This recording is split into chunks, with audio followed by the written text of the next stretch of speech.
Oi, gente, Samuel Straioto e eu, Rubens Salomão, chegamos para mais uma edição do Pode Falar, o primeiro podcast de política em Goiás, que chega à sua 284ª edição.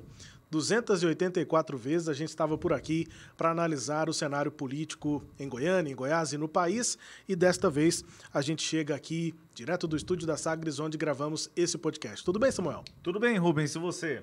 Bem também, mais uma semana.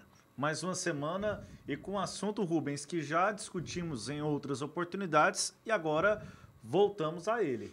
Tem um fato importante, né? Que é um plano diretor sobre drenagem em Goiânia. E a gente vai falar sobre, então, a execução prática do conceito de resiliência urbana. Já foi abordado aqui também em edições recentes. E a longa espera pelo novo plano de drenagem, né? Plano diretor de drenagem urbana de Goiânia.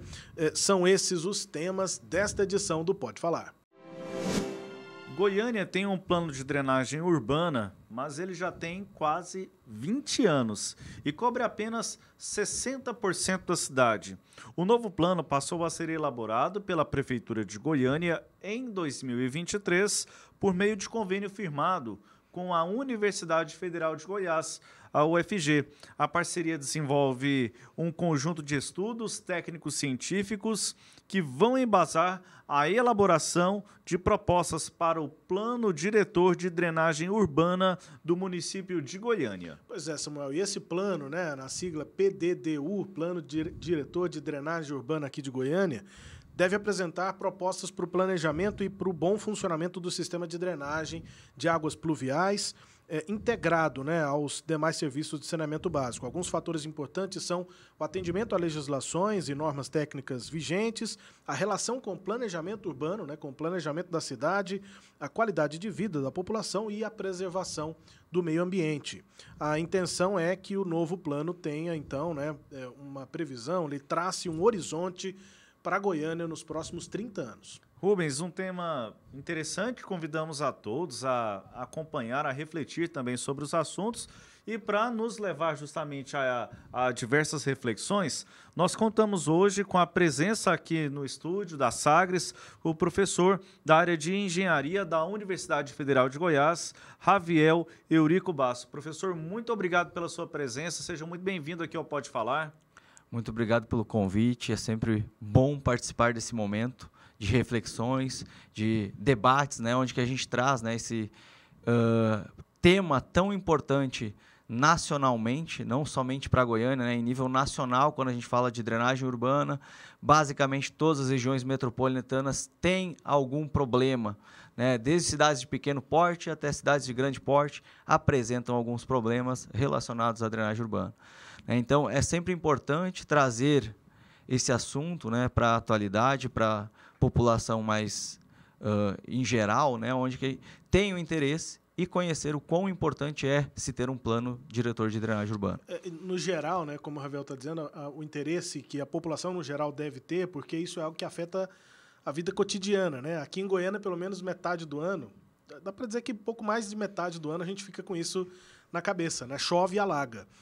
Aqui em Goiânia, pelo menos, a gente tem esse costume de alagamentos que duram pouco, né? Normalmente a gente tem esse escoamento, mas em muitos momentos a gente tem muita preocupação em relação a isso. E tem muita coisa para entender, tanto que a gente está falando de um plano diretor, né? De uma legislação nesse caso, né? Mas todo um planejamento da cidade em torno disso, né, Samuel? É isso mesmo. Eu costumo até utilizar, Rubens, um termo. Quer dizer, eu pego emprestado do André Amorim do CIMEGO, né, que é o Centro de Informações Meteorológicas e Hidrológicas de Goiás. Ele fala o seguinte, que a bacia aqui da região metropolitana é uma bacia nervosa, que esse escoamento muito rápido acaba a gente associando, né, com isso. E nessa bacia nervosa, peguei o termo emprestado, Raviel, aqui vou utilizá-lo. A gente trouxe uma introdução falando que o plano atual cobre 60% da cidade. O novo plano, além do percentual distinto, quais outras diferenças que a gente pode comparar desse novo plano com o que está de forma vigente? Perfeito. Hoje, né, quando a gente fala do plano que se tem, é um estudo, na verdade, hidrológico ali da região do Anicuns, né, onde engloba algumas bacias hidrográficas, a região da Foz do Cascavel. Né. O novo plano, né, em termos gerais, vou trazer para o atual, né, o novo plano, além de ele cobrir toda a capital, né, toda a região urbana de Goiânia, principalmente, e a região de expansões, né, onde que a gente tem expansão urbana, né, mas o novo plano ele visa, né, trazer também esse direcionamento. Olha, para qual que é a Goiânia que a gente gostaria de ter, quer ter, né, num horizonte para daqui 30 anos. Né? Então, a gente está falando de 2053 num horizonte. E, principalmente, o plano, né, que a gente está desenvolvendo, pela universidade, a gente está desenvolvendo em parceria com a prefeitura, ele tem como intuito, principalmente, pensar, né, em mitigar, né, reduzir esses alagamentos repentinos. Né? Por quê? Porque a gente, através de armazenamentos, de estrutura que vão reter um volume de água, vão possibilitar a estrutura, né, o canal atual, comportar a vazão. Né? Pegando a sua fala, né, a questão da rápida, a gente tem escoamentos muito rápidos em Goiânia. Basicamente, quando a gente fala de uma área urbana, né, o escoamento ele tem como característica ser mais rápido. Por quê? Porque a gente substitui a vegetação por concreto. Entre aspas, né, concreto, asfalto, calçadas, né, residências, telhados. Mas, basicamente, a gente reduz muito o comprimento, né, o caminho e a trajetória da água até o seu sistema de transporte, que seria os cursos da água. Então, o plano ele visa principalmente o quê? Essas ações, né, para mitigar esses problemas, para reduzir esses problemas, minimizá-los e, se tudo for feito, né, eradicá-los, né, quando a gente fala dos sistemas de macrodrenagem, mas ele tem como principal objetivo, né, trazer, né, esse direcionamento tanto para o órgão gestor, né, no caso a Prefeitura de Goiânia, pensar as questões de uso do solo, as questões de ações, né, de investimentos nos sistemas de drenagem, ou seja, a partir do plano diretor a gente consegue ter, né, quais regiões são mais necessárias um investimento mais rápido, né, qual ações que a gente pode realizar em algumas regiões que estão iniciando a sua expansão urbana, mitigando através de preceitos de sustentabilidade, de resiliência. Olha, vamos manter mais áreas verdes, né, minimizando um pouco essa impermeabilidade. Rafael, só te interrompendo, mas a gente vai falar mais sobre isso, inclusive com o que você citou, né? Esse é um debate nacional, principalmente depois do mês de maio, né, que a gente teve aquela tragédia no Rio Grande do Sul, com enchentes que deixaram pessoas vítimas fatais e muitas perdas, né, materiais, mas levantou um alerta, né, sem dúvida, em relação ao planejamento das cidades Brasil afora.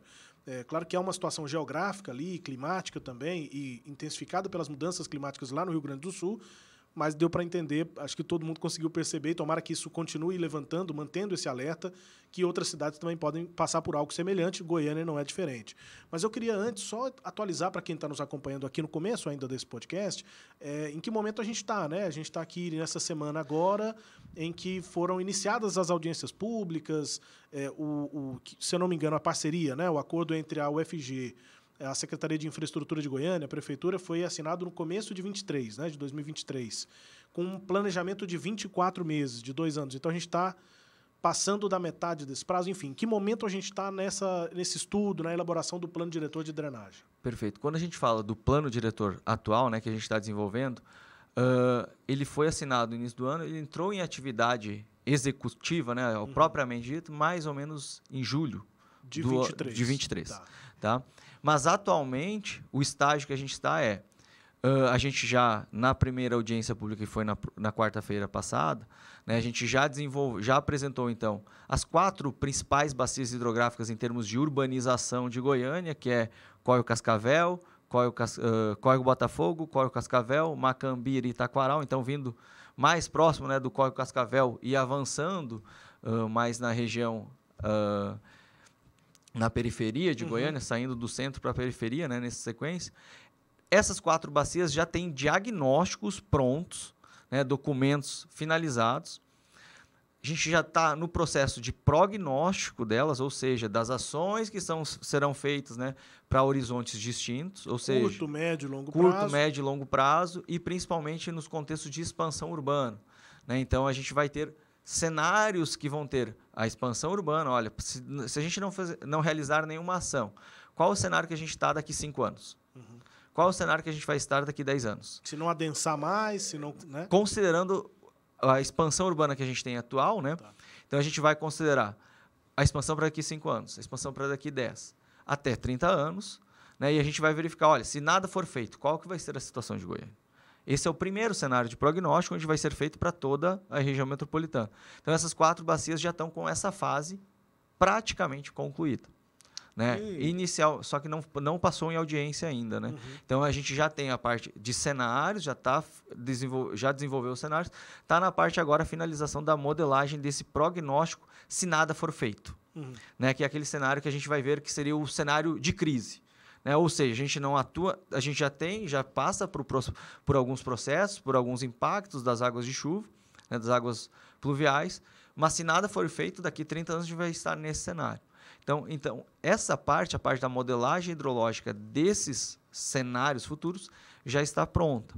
O que está faltando nessas 4 bacias agora é a implementação das estruturas, dizendo assim, olha, nesse cenário, se a gente implementar um reservatório de detenção, uma área de infiltração, armazenamento de tanto volume de água, a gente minimiza ou erradica que é esse a conceito problema. Aí de cidade esponja. Exatamente. Que não é exatamente uma novidade para quem trabalha com engenharia, com urbanismo, né?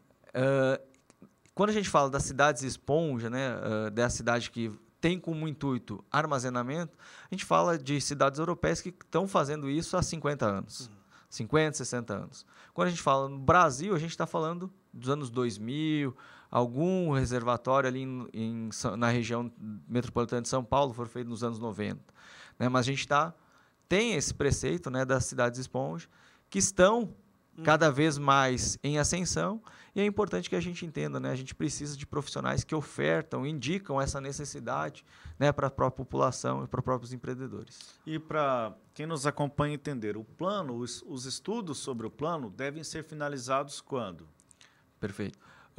O plano tem como finalização prevista, tá, até seria outubro, né, até finalzinho de outubro. Provavelmente as audiências ali devem estar encerrando questão do meio político, as questões, provavelmente ali em novembro, dezembro ele deve ser consolidado dentro desse ano. Essa é a ideia inicial. E ele trata apenas do caminho que a água percorre, ou ele também fala sobre o uso da água? Perfeito. Quando a gente está falando do plano diretor de drenagem urbana, a gente fala do caminho da água da chuva. Tá? A gente retira a água do centro urbano, retira ou armazena, né? Vamos trazer o contexto esponja para dentro do nosso debate, né? Mas a gente trabalha, então, no caminho da água, nesse armazenamento, mas a gente não trabalha no uso dessa água.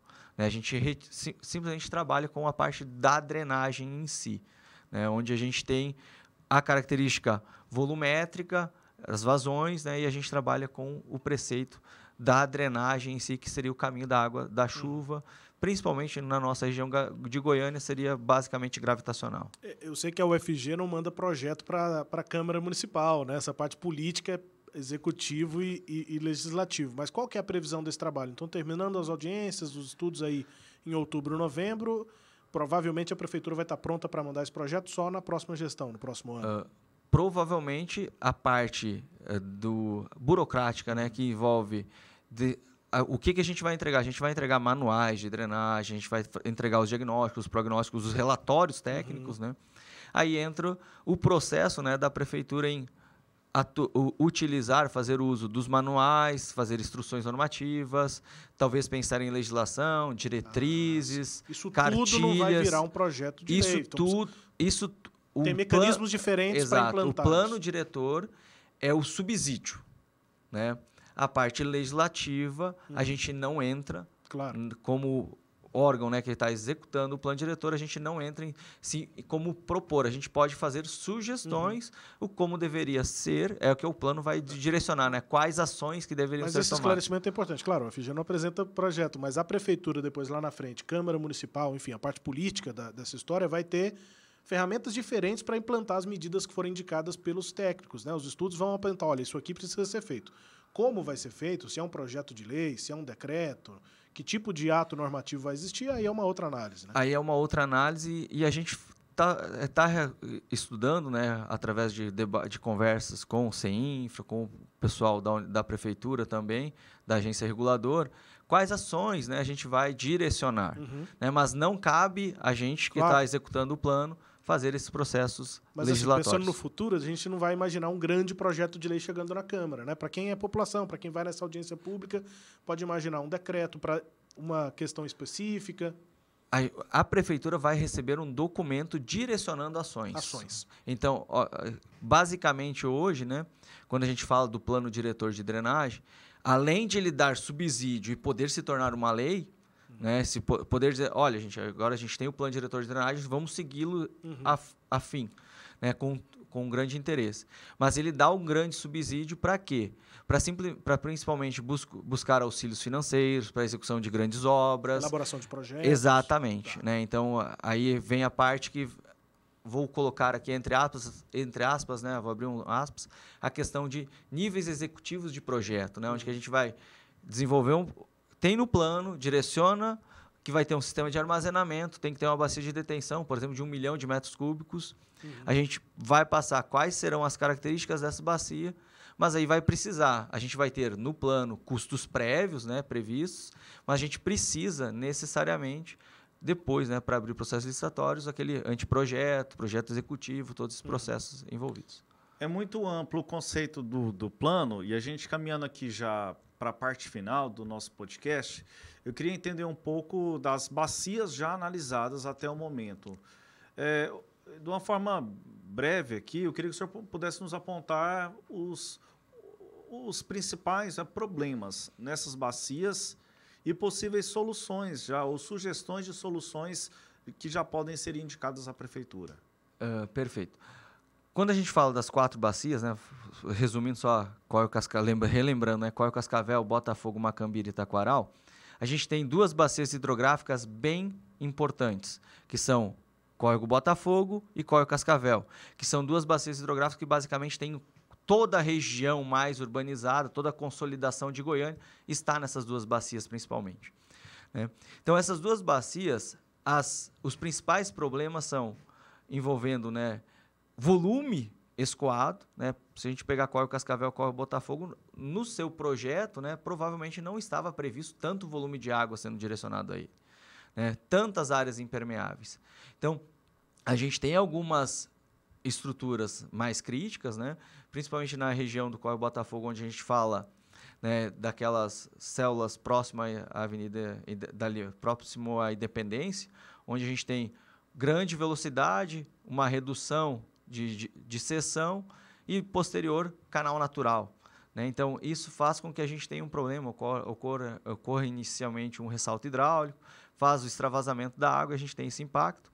E o córrego Cascavel, né, é um córrego que já tem uma região um pouco menos densa que o córrego Botafogo, mas muito densa também, e algumas estruturas literalmente estão no contexto de subdimensionamento. Olha, há necessidade, se não armazenar nada, que é o nosso objetivo, vamos armazenar para não ter que mexer nas obras, para não ter que mexer em pontes, viadutos que já estão prontos, vamos armazenar e trazer esse aspecto.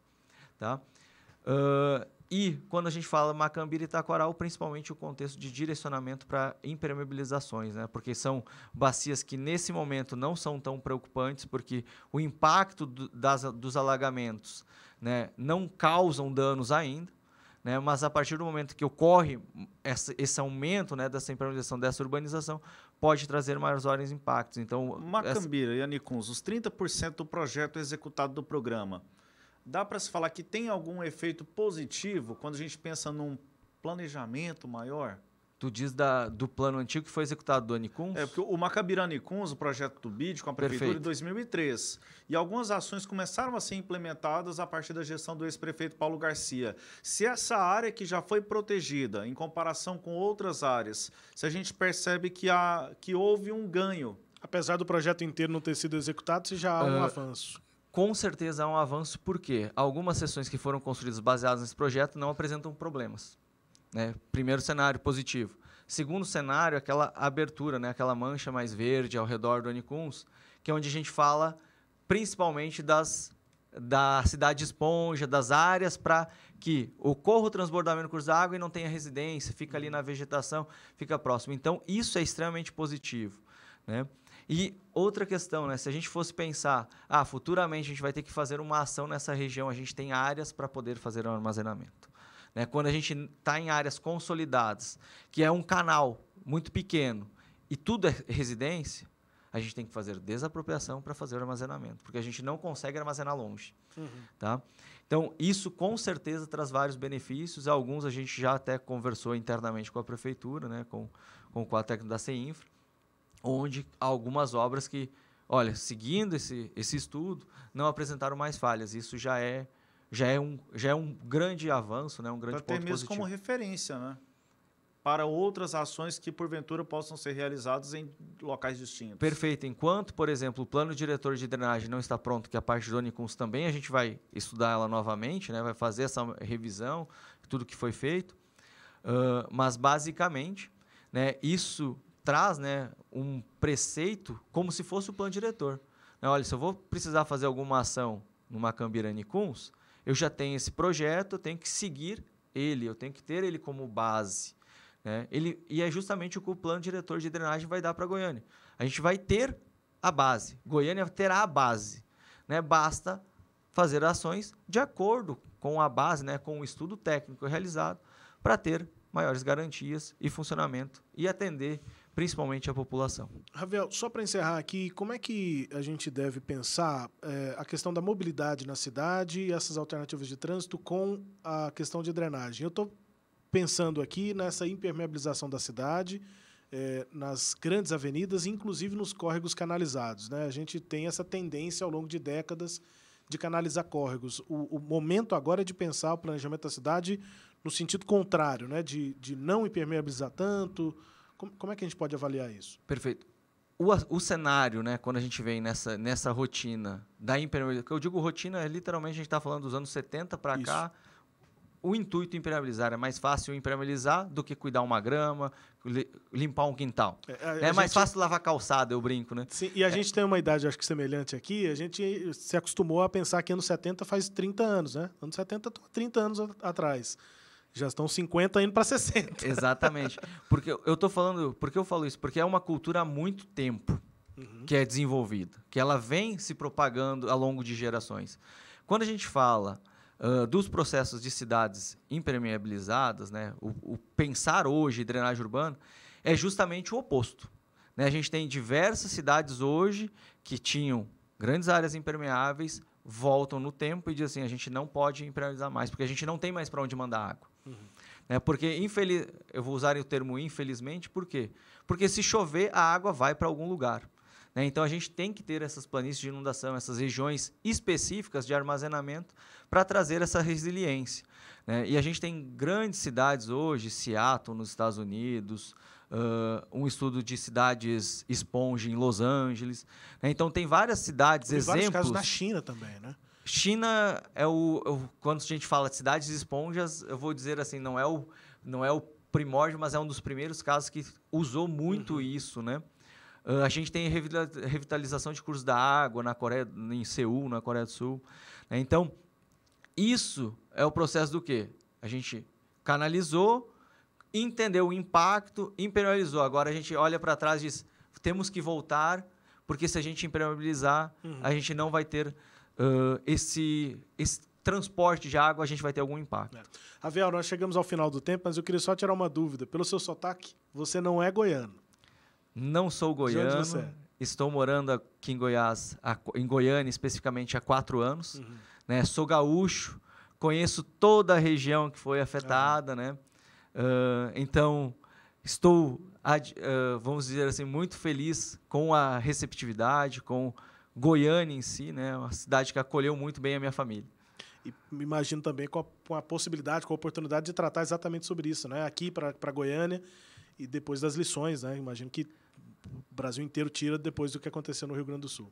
Perfeito. E sem falar que é uma área que eu, como profissional é a área que eu mais gosto, envolve hidrologia e drenagem urbana. Então, eu vou dizer assim, é a minha praia. Perfeito. Né? Uma aquisição, então, da UFG, né? Vinda do Sul, o Raviel com a gente aqui nessa edição do Pode Falar. A gente agradece demais a você, Raviel, pela presença e também a quem nos acompanhou até aqui nesta edição aqui do nosso podcast, tratando sobre planejamento urbano, sobre política pública, em mais uma edição que a gente trata aqui, viu, Raviel? Sobre eleições. A gente está falando de eleição, mas não falamos de partido, não falamos de candidato, falamos do que a cidade tem de pensar, né, para o seu futuro. Obrigado a você que nos acompanhou. Samuel, até semana que vem. Tchau, Rubens. Até a próxima. E você nos acompanha semanalmente aqui na Sagres TV, sempre às sextas-feiras, às 8h. Você acompanha no YouTube e também na Sagres TV, canal 26.1. E siga aí o Pode Falar no seu tocador de podcast preferido. Você recebe uma notificação nova toda semana. Um grande abraço, até semana que vem.